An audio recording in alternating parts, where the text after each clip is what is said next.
Welcome back to the channel. VST here, WLFPStech guys. I have the Samsung Galaxy S23 Ultra and this is going to be my 4 months review. Now, initially I wanted to wait for this video until Samsung releases the June update because there's gonna be plenty of updates, hopefully improving the camera and of course fixing some things. But I can't wait anymore, and anyway, it's already almost 4 months. So I decided to be very honest with you guys. I don't have any scripts, no scenarios. That's shot absolutely in one shot, almost in real time. Of course, I do some mistakes, I have to cut them out, but this is gonna be my pure opinion. 4 months of using the Galaxy S23 Ultra, and I believe that I have a very big advantage compared to a lot of other users out there, because of course I do YouTube videos. In these 4 months, I was also using the Xiaomi 13 Ultra and the Oppo Find X6 Pro among some other phones like the Google Pixel 7a, but I have this experience from the other phones that I can compare to the S23 Ultra. And now that I sold everything and I'm back to the S23 Ultra as my main daily driver, I'm able to be very honest with you and with me and share with you my opinion on this very nice, great phone. So this is not going to be a full review. Probably this phone is still gonna be my top favorite phone for the 2023 year, because why? It has everything that really ticks all the boxes. The overall package is so satisfying, right? So there is this saying that I know from one of my dearest friends, System Hacks Ross: Samsung Ultras are actually almost not best really in anything, but they're very good at everything. So this phone is very good at so many things. This case, of course, this year is a bit different, guys. Why? Because I want to focus and start first with the pros. Samsung dramatically and drastically improved the camera for the video. They say that they introduced a twice wider OIS, optical image stabilization, to make your video footage more stable, and I think you can tell from all the videos. I've done plenty of comparisons with the S23 Ultra versus the iPhone 14 Pro versus the Xiaomi 13 Ultra versus the Oppo Find X6 Pro versus the Google Pixel 7a. For these 4 months, I am really putting a lot of efforts into comparing the S23 Ultra with most of the phones that matter for me and for you guys. So I can now with a very high rate of confidence say that the video this phone is producing in terms of stabilization is absolutely mind-blowing. Now, is the video from the S23 Ultra on par with the iPhone 14 video? Well, almost. And I say almost because specifically iPhones are still the king of video. The video footage from the iPhone sometimes is still better with HDR and also with handling really some of the scenes. But what you can do on the S23 Ultra in terms of stabilization is really not. So this is probably the best video that we've seen in an Android phone. You might also think now, why am I starting with this? Because I wanted to start first with the pros. The first very big advantage of the S23 Ultra is the video mode. It's really mind-blowing.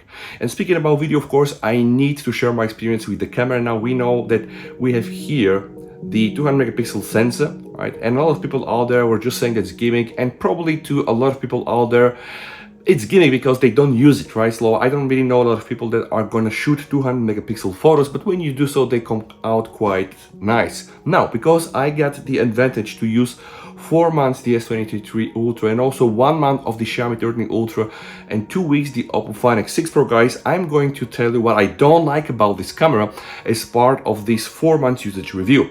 Now, when I sold my Xiaomi 13 Ultra and when I get back to the S23 Ultra, the first thing that really annoyed me was the zoom shots. They're just so noisy.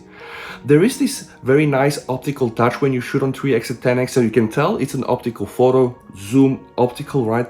But the noise levels are not that great, and I was really used to Xiaomi 13 Ultra or Oppo Find X6 Pro, very clear zoom shots. 6x, 5x, the Xiaomi 13 Ultra has a 5x dedicated optical zoom camera, so I do believe that Samsung should really improve their zoom cameras. Now, I'm not saying they're bad. They still deliver an outstanding result when you use 30x, which is a combination of optical and digital, so it's a hybrid zoom mode. But I do believe that the cleanest, like 3x and 10x optical zoom images should be better. They should probably change the sensor, right? Or maybe do something better with the processing. Is not yet there. Another thing, guys, that I don't really like is the fact that when I'm using this camera to just shoot at the pictures, sometimes it's just too slow. And yes, I know about the shutter speed. I do believe also that Samsung, they have certain standards that they want to accommodate, and they will never push the phone to the limits. Of course, we have the Pro mode where you can just choose ISO, you can choose aperture, you can choose white balance and stuff like this, absolutely manual, and that's probably even the best we can get, because in the auto mode, I don't believe that Samsung will want to make it better, because right now they have this like perfectly balanced in terms of tuning. Shooting 10 out of 10 pictures, 8 pictures will get you going, will mean that you're gonna get good quality. But specifically the problems that I see with this camera is two things: pets and kids. And what do pets and kids have in common, guys? They just move. So when you're shooting moving objects with the auto camera, it might be problematic, but when you use the Pro camera and you fine tune your settings, right, your shutter speed, your aperture, even sometimes your ISO, you might get better shots. Now, not to mention Google camera, guys, this here uses Snapdragon 8 Gen 2. So with Google camera, you can push the Samsung S23 Ultra camera even further, right? And you can get some very nice shots if you want to use the custom camera. But because this is my 4 months review, I wanted to share the pros and the cons. So the pros is that all the images from all the cameras come quite nice, colors are accurate, and you cannot tell this not the same phone. You can definitely tell that the ultra wide, the main and the zoom shots are shot with the same camera. The color consistency here is absolutely good. It's very, very good. It's probably even better to what we've seen in some of the other phones. But the 3x and the 10x zoom shots, guys, are very, very noisy. And they're somehow like blurred. I don't like them. I want Samsung to kind of fix this. Video, I said, the video really is mind-blowing. And overall, this is a great camera. Not to mention also the front camera does 4K 60 FPS. The social apps, I get a lot of questions like, hey, can I use the S23 Ultra to do my Instagram? Well, of course you can, because Instagram photos anyway are with crap quality, so don't expect that you cannot use this for this. You can. But definitely Samsung needs to improve. The other thing that I don't think is really 100% cons is the fact that when I take a night shot, right, sometimes the exposure is between 6, 7, 8 to 9 seconds. And with the 1-inch sensor phones like the Xiaomi 13 Ultra and the Oppo Find X6 Pro, guys, you need something like 2-3 seconds. So what I would love to see in the S24 Ultra is for Samsung to improve the size of the sensor, to allow the sensor not only to capture more light, but also to be fast, to be quicker. And maybe they can do this. There are some options. They either need to somehow ditch the periscope system and just come with a continuous zoom like Sony did, or there is the other things, guys, and I also put a Twitter poll on this. We probably need to sacrifice the S Pen, but this is impossible because that's an ultra phone. So it's gonna be a tough call for Samsung to just tweak those things, right? Probably tweak the size of the S Pen, probably do something on the camera system to be able to just improve the size of the sensor, increase the size of the sensor, right? And not just play with the megapixel count. Now this gets me to my next point, which is overall build quality. I think the build quality is very nice. Now, you know, the S23 Ultra screen is less curved than the S22 Ultra. I never had a problem, guys, with curved screens, but this one here is very, very easy to hold, not only because the screen curvature is less, but also because the frame here, guys, see, the frame is very even on the end, so you can just get a very good grip. So design quality, I would say, is 10 out of 10. And we can now touch a bit on the display. Okay, yeah, this is an interesting topic, guys.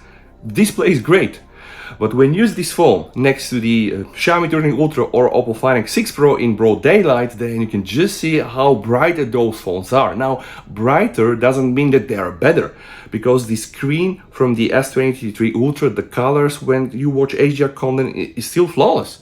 But even the iPhone 14 Pro is able to just produce brighter, more vivid colors when you are watching HDR content in direct sunlight. So what I'm saying is that I hope for next year Samsung to really put their latest OLED panel in the S23 Ultra, S24 Ultra phone, and not just give this to the competition like Xiaomi and like Oppo, because this might be a bit dissatisfying. Also, the other thing with the display is the pulse width modulation, right? They probably can also increase that. Now, I don't have any problems with my eyes when I'm watching content on this screen, but there are screens with higher PWM also produced by Samsung. So build quality and display, I would say, if you have to combine them, guys, probably it's gonna be build quality 10 out of 10. Display, I would probably put 7 out of 10. Next thing, of course, is performance. And now when I say Samsung, guys, in your head, in my head, we often just hear Exynos. Luckily this year, this curse was broken, the spell was broken, and we got the 8th Gen 2 from Snapdragon, which I love. This chip, I had it in the Oppo Find X6 Pro, in the Xiaomi 13 Ultra, is very efficient and it's very effective. What does this all mean? This phone is able to take a lot of heavy duty performance and be able to maintain it for a longer period of time. So this means you can play Genshin Impact, you can process videos for a longer period of time without this phone to burn your hand, or let's say to absolutely drop the battery. And this was not the case with the Xiaomi 13 Ultra, which was almost going to 60 Celsius when I was doing all my extreme stress tests, and the same with the Oppo Find X6 Pro. So Samsung thermal management is really better. Even hardware-wise, they don't have all the nice chambers and whatever technology for cooling, but software-wise, probably Samsung is able to do a better job than Xiaomi and then Oppo in terms of thermal management, because the phone can sustain this very same performance without running so hot, which means that eventually you're gonna get here a better battery. Speaking about battery, 5000 mAh, guys, it is an absolute one-day battery phone. Screen on time can vary from 6 hours, 4 hours, 8 hours, 9 hours, 10 hours, 12 hours, guys. And you can check my individual battery test, guys. I use it very much outside with 5G, with a lot of things going on, with MS Teams, with Outlook, also with camera processing. So definitely the battery performance here is absolutely satisfying. So I would give it probably like 8 out of 10. Next thing I want to address, guys, is the software performance, all right? Because software is almost everything, specifically if you take examples from Google, like with the Pixel phone. One UI 5.1 is based on Android 13, guys, and it's great. It's probably what I call the best mobile operating system, guys. Why? Because you have so many options to customize your phone, right? Coming absolutely stock, so you don't need to install some specific third-party apps. You don't even need to root your phone and put magic with some mods. It's absolutely all there. Customizations are absolutely incredible with the use of Good Lock, with the Home app, with all the nice models that are inside. But there is one thing that is very annoying. Now, it is not so annoying compared to S22 and S21 Ultra, but the interface is still not 100% stutterless. Every time when I open Telegram and I try to attach a picture, or when I open Viber and I try to attach a picture, guys, sometimes the phone will struggle, it will stutter, and this will drive me crazy because the hardware there is absolutely insane. It's 12 GB of RAM, right? It should really perform phenomenal. It has the UFS 4 storage, right? The RAM is LPDDR5, so 8 Gen 2, there is no excuse for this phone to even stutter, but it still stutters. This drives me crazy, and I really hope that Samsung will further improve, because it is a bit better. Maybe because 8 Gen 2, maybe because Samsung did something. I really hope when One UI 6 arrive in the next 2 months with Android 14, that is gonna be better. Speakers, guys, I would say they're fairly good. Now, I'm not a guy that will listen music so much on my phone. I have my Buds too. The whole ecosystem, guys, I'm using the S23 Ultra, I'm using also the Watch 5 Pro, I'm having the Buds 2, guys. The Samsung ecosystem is now very good. Everything works very seamless. Integration, you open your Buds, you can see all the status there, you have all the fancy widgets to monitor the battery.